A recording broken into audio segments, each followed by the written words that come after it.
In a world created by Mike Dell, I guess you would call it Mike Dell's World. And good morning, good evening, good afternoon, whatever the case may be. This is Mike, and this is Saturday, which means it's host choice for NaPodPoMo 21. And today I want to talk about the F-111. And F-111 is a swing wing fighter bomber that came out in the 60s and was retired in the 90s mostly, except for Australia. Didn't retire until 2010. But we'll probably tell you way more than you want to know about the F-111. But I do want to talk about a couple of things first. Nothing earth-shattering, but just stuff that's going on in my world. Of course, doing this NaPodPoMo, also doing the No Shave November. I do owe you guys a picture. Maybe tomorrow morning I'll shoot a picture and put it up with the episode tomorrow. But nothing crazy. Just the beard came in a lot whiter than I expected, so this is going to look like Santa Claus here before too awful long. But I guess it's the right time of year for that. So, and somebody flipped the switch around here and it got cold, so haven't quite got a lot of snow yet. Had a few spits of snow today. This is kind of late on Saturday, actually, when I'm recording this, so yeah, sorry about that. But anyway, got all the winter stuff, or all the pre-winter stuff done, with the exception of I got to get the walk behind snowblower out and start it up and make sure, get it warmed up, then change on the oil and check everything out on that, make sure it's ready to fly for when it's time. But got all the summer accessories in the yard put away and battened down, so we're good. So anyway, the F-111, otherwise known as McNamara's Folly. Now, the thing with the F-111 is very similar to the F-35 that we talked about a week ago. The F-111 was an airplane that not anybody wanted. McNamara saw that with the exception.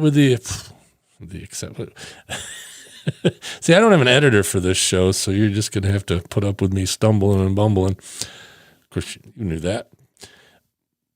But the F-111, the problem with that is McNamara saw, he was the Secretary of Defense, by the way, saw that, the F-4, otherwise when it started was the F-110 with the Air Force, and the Navy had the F-4 first. It was a good carrier, fleet defense fighter, good all-around fighter, but Air Force thought that looked pretty cool, and so they picked up the F-4. So there was one airplane right there that the Air Force and the Navy shared, but the missions that the F-4 was flown, in the Air Force and the Navy were very similar missions. So it wasn't that much of a stretch. But, the whole idea with the F-111 was that, we're going to make a carrier-based airplane that's good for fleet defense, and we're going to make a good tactical bomber for the Air Force. Well, and a strategic bomber in a later iteration. But come to find out, it wasn't good for air-to-air fighting. Some of the pilots I knew, said it was... give me 40 acres and I'll turn this thing around. And, in this case, it was, several states. Sometimes it'd go fast, but if you wanted it to change directions, it wasn't that good at it. The theory was sound. The wings swept on it, so they could have it all the way out to, all the way forward. I forget, 72 degrees was talked, but I don't remember the forward angle. But, the theory was it could fly slow and maneuver well with the wings out. And then if it needed to go really fast, it could tuck the wings back and go like hell. And that it did. In fact, most of the time it was never flown fully tucked. It was usually back around 54 degrees, if I remember correctly. It's been 100 years for me too. The last time I was around an F-111 was in '93 when they were retiring the conventional ones, and so I really don't remember all of it, but some I do, some I don't, some I'll read here in the Wikipedia article. I like Wikipedia, even though it's not always perfect. But it says right here that it's a supersonic, medium-range, multi-role combat aircraft. And no, wasn't. The thing was, it wasn't good for the Navy because it was too heavy, and it wasn't a dogfighter. It would be okay in a straight line and all that, but it was just too heavy and it was too big. Even with the wings tucked, it was just ungainly. The Air Force had the A model, and it had a conventional nose on it. And then the B model, being that it was going to be on a carrier, the B model had a short, stubby nose on it. So it even looked goofy compared to what the Air Force version looked like. And being that it had such a long nose, because it needed that big nose for terrain following radar, plus its attack radar was pretty big. And since it was such a big nose on it, they made it side-by-side seating. Most fighters and tactical bombers of the era were tandem seating. The other thing that was interesting about the F-111 is it's the first time they put a turbofan engine, or a pair of them, on a fighter jet. And it's the first time they had an afterburning fan jet. Now, this is a little bit geeky, but there's 3 types of turbine engines that go on aircraft. And of course, then there's the regular pistons reciprocating engine. You guys understand that. It's just like your car engine. Well, sort of like your car engine, some of them. But a turbine engine is basically, it's a controlled fire. It's kind of interesting. Jet. That's typically known as a jet, but there's also a turboprop engine, which is a turbine power plant hooked to a propeller. A lot of airliners, the commuter airliners before everybody got jet commuters, were turboprops, ATRs and the Q100s, and there was a whole bunch of Dash 8s and I don't know if was it Jetstar, the Jetstar 31, that was a turboprop. C-130 is a pretty popular turboprop for the military. But, basically, and like King Airs and, I don't know, Cessna Caravans for small planes. But those are turboprops. It's a jet engine hooked to a propeller. And then there's a turbojet engine, which is kind of what a turboprop is minus the prop.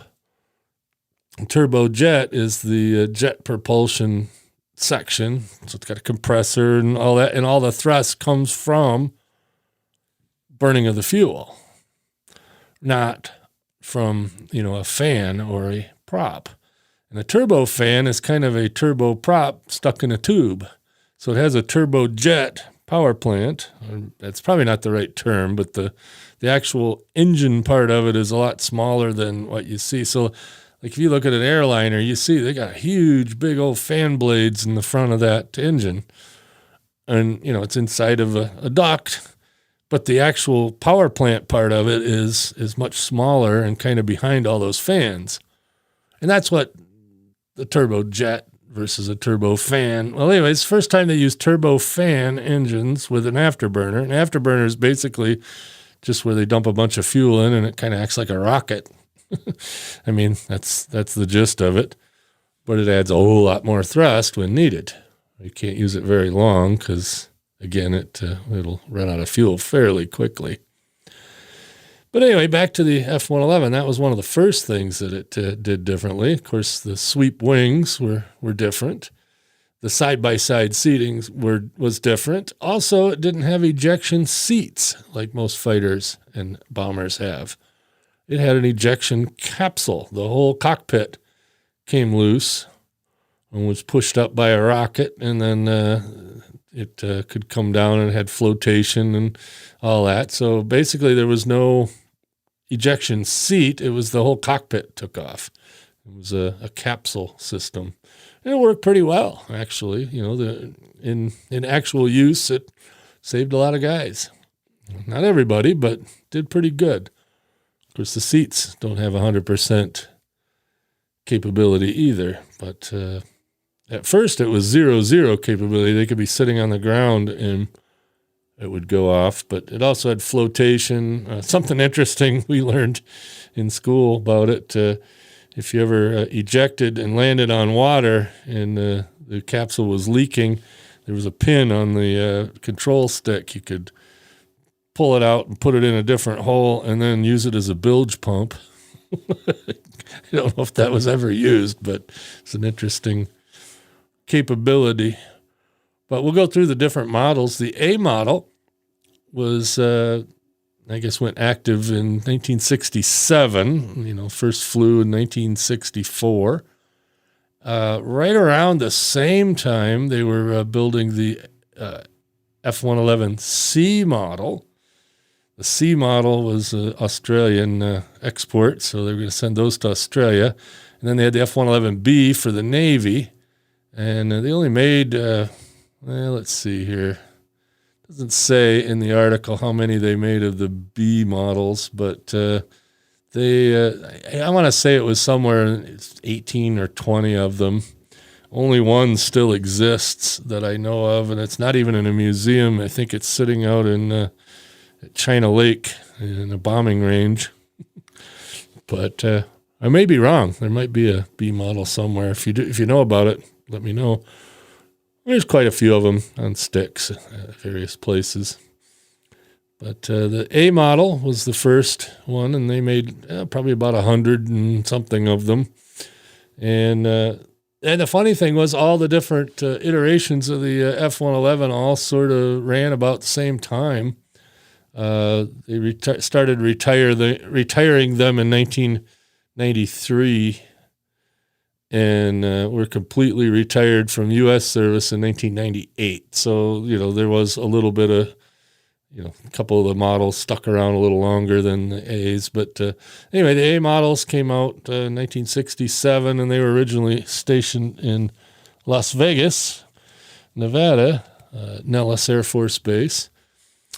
And they actually sent 6 of them over to Southeast Asia in 1967 for Vietnam, and they kind of fell on their face, and I think only 2 of them made it back, something like that, of the 6 that they sent the first time around. And then later on, they sent some back, and they did okay. But they weren't really tested that much in combat over there. The B model, they played with it in the Navy for a while, decided it was too big and too ungainly and all that. And that was also subcontracted out to Grumman Aircraft, who made a lot of Navy fighters and all that. And basically what they did with that is once they scrapped the F-111, Grumman went back to the drawing board and came up with the F-14 Tomcat, which is also a swing-wing bomber, used the same turbofan engines to a lesser success rate because they ended up changing the engines out with GE engines later on in the D model F-14 because they were susceptible to compressor stalls in the F-14. They didn't do so much in the F-111 because, like I said, the F-111 mostly flew in a straight line. Let's see. The C models were built right alongside the A models. They had the longer wings on it, a little bit longer wings and a little bit bigger engines or a little bit more powerful engines, same physical size. And for whatever reason, Australia didn't take them until 1973, but they were built in 67, 68, just like, alongside the A models. And here's the weirder part. They had a D model on the drawing board. It was the digital one. They had digital avionics in it and a little bit revamped hydraulic system, a little bit of revamped intakes and cooling systems and all that were slightly different. But the big difference was the digital avionics. Well, they didn't do so well in doing that. So the E model came out next after the A's and C's. So then there was the E model F-111. And along that same time, they came out with the FB-111. That's the fighter bomber version. Strategic Air Command said, hey, we'll take some of those. And so they built 76 FB-111s, which were basically A models with C model wings and a little bit bigger engines. Again, just kind of like it was kind of like a C model, but with A model avionics in it or something. I didn't get around the FBs too often. I saw a few of them, but I never really got around them that much. But then after the E models, they made another 100 or so of those, and then the D model finally came out. They got the avionics figured out, so the D model was out, and then once they got the D model, all the bugs worked out of it, they came out with the F model. That was the biggest, baddest one, the F-111F. That was also the last bomber version to retire in U.S. service. They retired in 96. But and along the way, there were some experimental ones and some almost ran ones. They had the F-111K model, which never really took off because they built two of them for the Brits, and the Brits decided they didn't want to buy any. So the 2K models were revamped into FB-111s and sold to the U.S. or along with the rest of the FBs. And then there was the G model, which was basically when SAC decided they didn't want the F-111s anymore. They gave them to TAC, the Tactical Air Command, or Air Combat Command by that time. And so they went to convert those to for tactical bombing. And those turned into G models. And then the Australians bought a few of those and stood up a squadron in Amberley with the G model F-111s, which, like I said, were the old FBs, revamped into the G model. What other one? There was a really oddball one. What was that one called? I forget. Hang on. It had a weird wing on it. The wing would change shapes as well. That one's still at Edwards Air Force Base, I guess, and they don't fly it obviously, but that was an interesting one.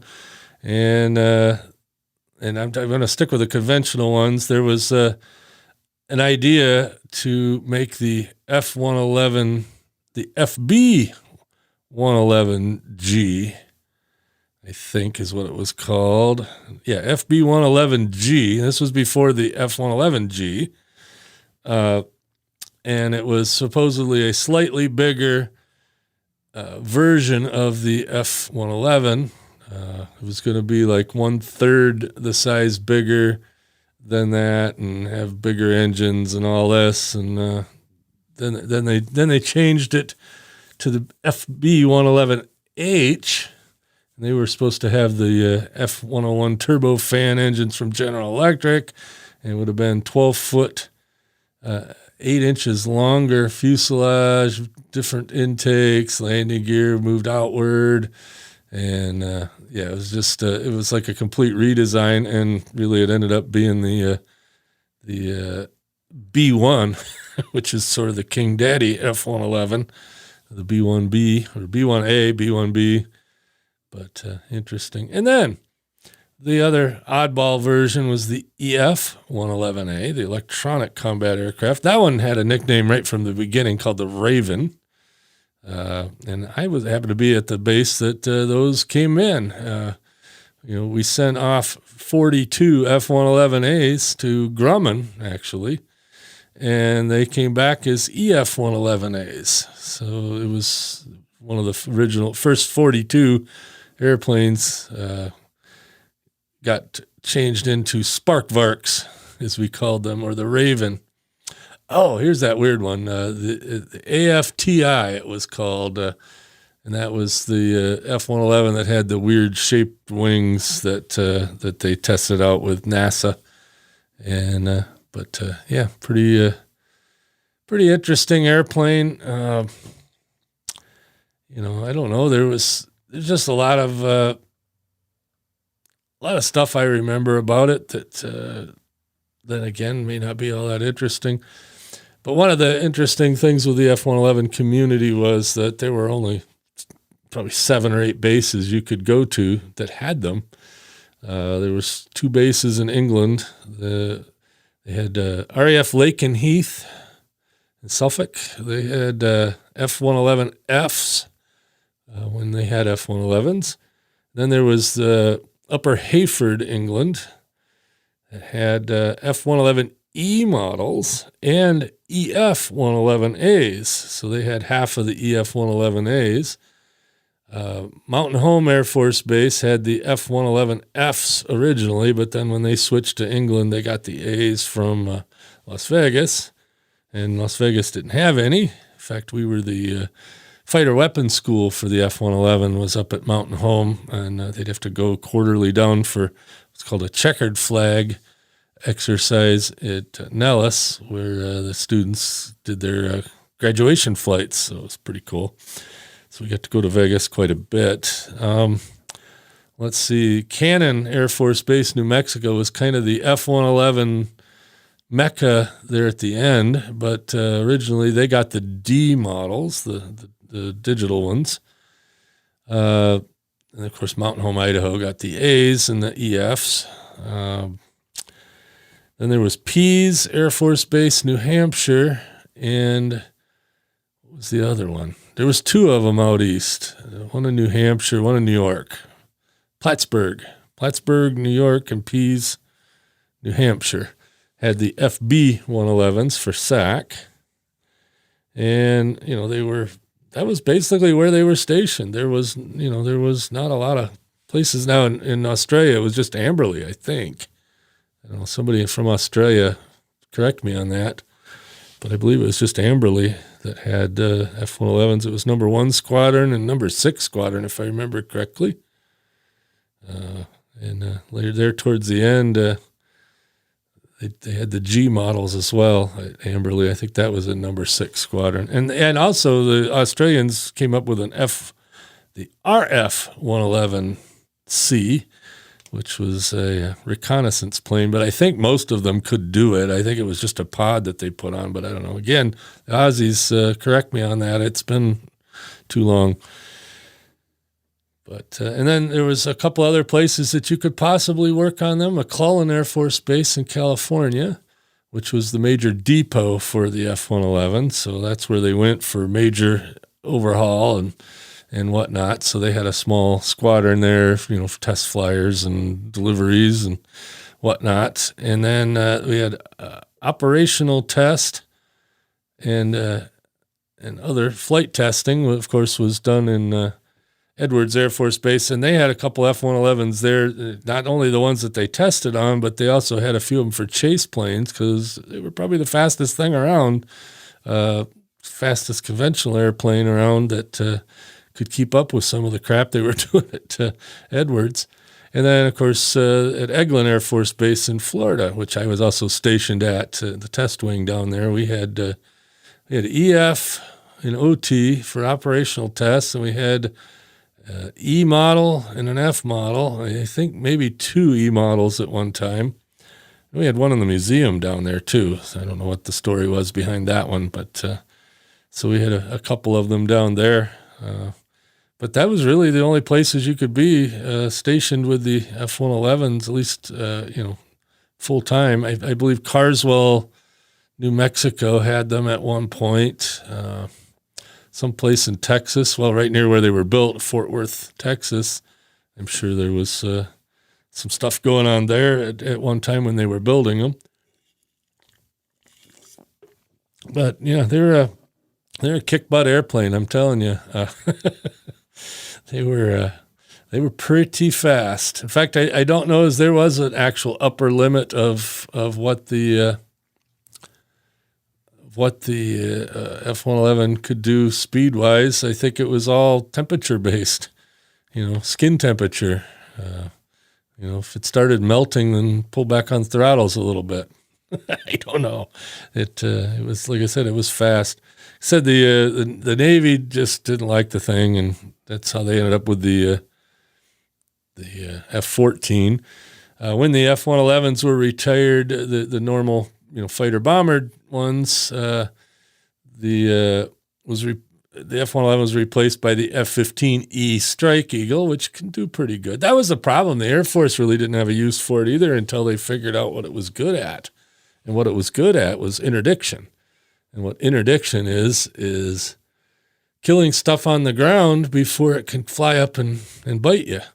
So, the F-111 was really good at flying into an airfield and knocking out all the airplanes sitting on the ground, or knocking out the runways, or knocking out some radar sites, and stuff like that, that for being on the ground. And it was also good at just plain old bombing stuff. But, its main mission was come in low and fast and, take out airports and airfields and airplanes sitting on the ground, and Scud launchers out in Iraq, the famous tank plinking, they'd take out tanks going across the desert. Just drop a 500-pound bomb on them and they're gone.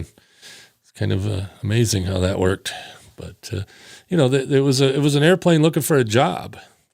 Where same with the F-35. The F-35 is sort of good at lots of things, but not particularly good at any one thing. The F-111 was really good at one thing. They just didn't know what that one thing was, and it certainly wasn't what they bought it for. But they did use it for a long time, and they came up with the F-15E strictly to replace the F-111, along with the B-1B. B-1B also did the same interdiction missions, although it was also a strategic bomber.